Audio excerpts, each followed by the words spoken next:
અનેક સફરો, અનેક તોફાનો જોયા છે આ ધર્મએ, હજી સુધી કશું નથી થયું. Because Indian culture is the oldest consistently surviving culture in the world today. કશું નથી થયું હજી સુધી. પણ આ જે આધુનિકતાનું તોફાન આવ્યું છે એ જરાક જુદા પ્રકારનું છે. અત્યાર સુધી આપણા પર ઘણા આક્રમણો થયા. તમે ઇતિહાસનો અભ્યાસ કરો તો ખબર પડશે. ગ્રીકો આવ્યા, કુશાનો આવ્યા, તુર્કો આવ્યા, મુઘલો આવ્યા, યુરોપિયનો આવ્યા. કેટલા બધા આક્રમણો આ ભારતીય ઉપખંડ પર થયા. અને હજી આપણી સંસ્કૃતિ એમની એમ બલવત્તર છે, થતી જાય છે. પણ હવે જે છેલ્લા 50 વર્ષથી એક આધુનિકતાનું તોફાન આવ્યું છે, મોડર્નાઇઝેશન, મોડર્નાઇઝેશન, મોડર્નાઇઝેશન. અને એક વાત કહી દઉં, હું આધુનિકતાનો વિરોધી નથી, કોઈ હોઈ પણ ન શકે. હું જાણું છું કે આધુનિકતા આવી છે અને એ રહેવાને માટે આવી છે, એ જવાને માટે નથી આવી. તમે ગમે તેટલા ધમ પછાડા કરો તો એ ઘડિયાળના કાંટાને પાછા ફેરવી શકતા નથી. Modernisation is here and it is here to stay. પણ આપણે આધુનિકતા કોને સમજી બેઠા? આપણે કેવળ બ્લાઇન્ડ વેસ્ટર્નાઇઝેશન, અંધ પાશ્ચાત્યકરણને આધુનિકતા સમજી બેઠા છીએ અને આપણી બહુ મોટી ભૂલ થઈ ગઈ છે. આપણે ત્યાંથી કપડાં ઇમ્પોર્ટ કરીએ, આપણે ત્યાંથી પરફ્યુમ ઇમ્પોર્ટ કરીએ, આપણે ત્યાંથી બૂટ ઇમ્પોર્ટ કરીએ, કે આપણે ત્યાં ઘરની થોડીક ઇલેક્ટ્રોનિક્સ આઇટમો ઇમ્પોર્ટ કરીએ, ત્યાં સુધી ઠીક હતું. પણ હવે આપણે આખી લાઇફસ્ટાઇલ ઇમ્પોર્ટ કરવા માંડ્યા. આપણે વિચારો પણ ત્યાંથી ઇમ્પોર્ટ કરવા માંડ્યા. આપણને આપણા વિચારો ન ખપે. આપણો વિચાર આપણે તો જ સ્વીકારીએ કે જો એ પશ્ચિમમાં થઈને પછી આવ્યો હોય તો જ આપણે સ્વીકારીએ. હજારો વર્ષોથી આપણા ઋષિમુનિઓ આપણને યોગનું મહાત્મ્ય સમજાવતા હતા, ધ્યાન અવસ્થાનું મહાત્મ્ય સમજાવતા હતા. આપણને લાગતું કે તો બધું ઠીક છે, થોડા સંતો, આચાર્યો, ભગવંતો સુધી રહેવા દો ને, આપણે બધું શું કામ છે આ બધું યોગ ને બધું ધ્યાનનું. પણ હવે ત્યાંથી આવ્યું અને ગોરી ચામડીવાળા કરે ને અંગ્રેજીમાં કરે, આપણને થાય હા બહુ સારું, યોગા. આપણને યોગ ન ખપે, આપણને યોગા ખપે, અને એ આપણને ધ્યાના ખપે. આપણે કરવા માંડે. માને છોડીને માસીને ધાવનારા આપણે. આ વેદના એટલે ત્યાંથી આવે એ સારું, આપણું બધું ખોટું. આને આપણે જે આધુનિકતા સમજી બેઠા છીએ, બહુ ભયંકર તોફાન આવ્યું છે ભાઈ, જુદી રીતનું. તો અત્યાર સુધી આપણે નહોતું જોયું.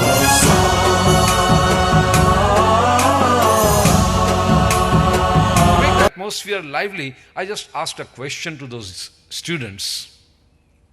My dear friends, how many of you have decided what you want to be in life? Some 5-6 hands went up. One after the other I asked them. First person says, I want to be a doctor. Other said, I want to be an engineer. Third said, I want to be a chartered accountant. Fourth said, I want to be a lawyer. The fifth one said, I want to be a pilot. And there was one student who was sitting just below my nose and he's staring at me like this. I said, he's sitting right on my chest. And if he keeps on staring at me like this, how can I speak for an hour? I requested him to stand up and said, my dear friend, have you decided what you want to be in life? And there he goes. I haven't decided what I want to be in life, but the way the things are going on, I'm definitely going up to be mad. I'm definitely going up being a mad. I said, why are you saying that? So my mother wants me to be a doctor.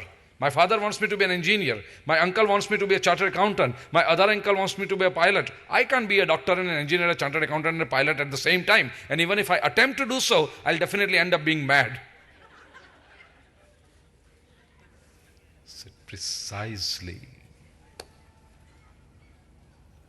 I told him, everybody is advising you different things simply because you are not decided about your goal in life. On my way home, I thought about it and I thought, this was a boy of just 13 or 14. He couldn't decide what he wanted to be in life. But even at the age of 24, 34, 44, 64, or even 84, can we decide what we want to be in life?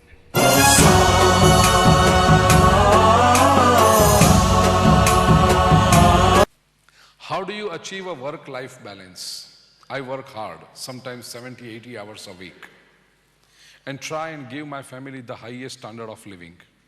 Beautiful house, cars, 3, 4 holidays a year, private education for my children. But I feel everything I'm giving never seems to be enough. Why?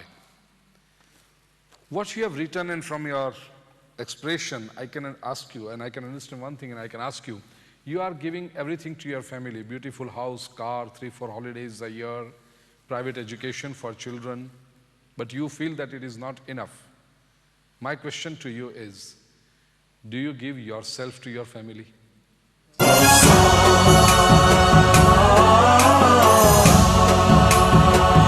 How can you persuade teenagers to open up to hearing like this, that they feel they are being pushed into religion?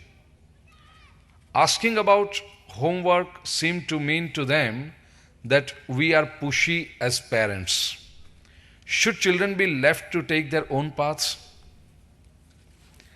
Now, this is a very important concern of parents today.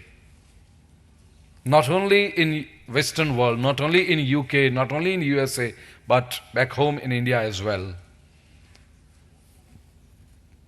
I would say the question is, should children be left to take their own paths? No, never. This reminds me of a wonderful example of Coleridge, who was a very famous philosopher and author. In his time, Coleridge was a traditional person, that children should be trained, certain values must be given to them, even if they don't want it, but it is our duty as parents to, quote unquote, impose those values on them. Because at young age they don't even understand the importance of it, but later on they realize that yes, it was very important. And in his time, Coleridge used to come into confrontation with so many modern psychologists of his time. They used to say, no, you should not impose anything on youngsters. Let them grow on their own.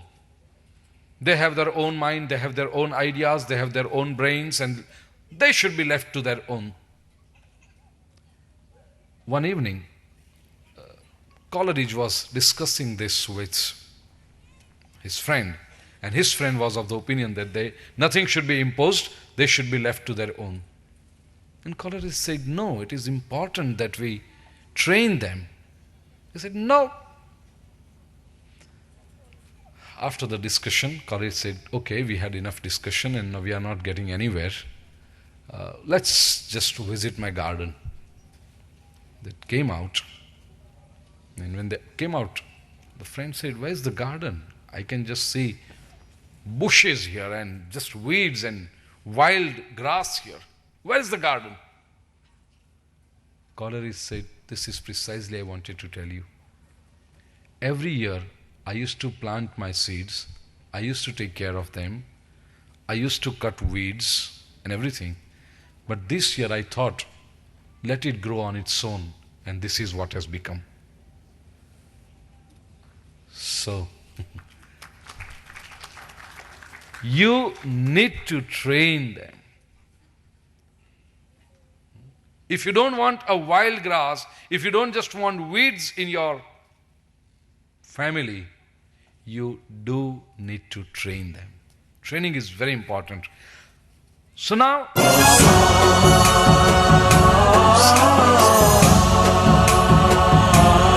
what's most important is mental peace, peace of mind.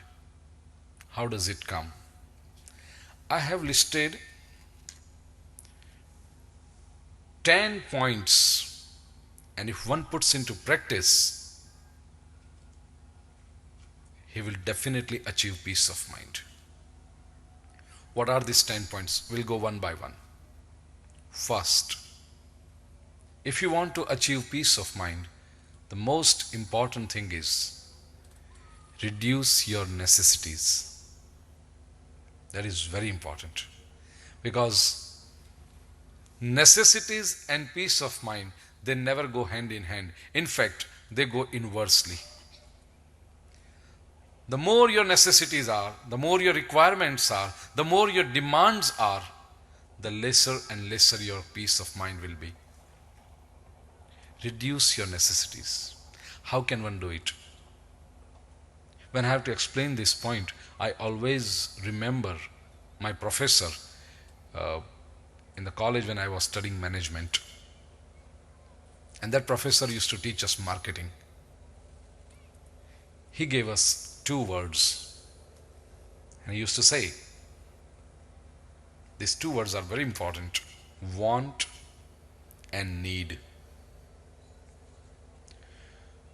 We may want anything, but do we really need it? It is the tendency of mind to create more and more wants. Because mind is never idle. It keeps on saying, I want this, I want that, I want this. Ask your mind, okay, dear friend, you want it, but do you really need it? And a person who can clearly understand between these two, want and need, can really be at peace of mind.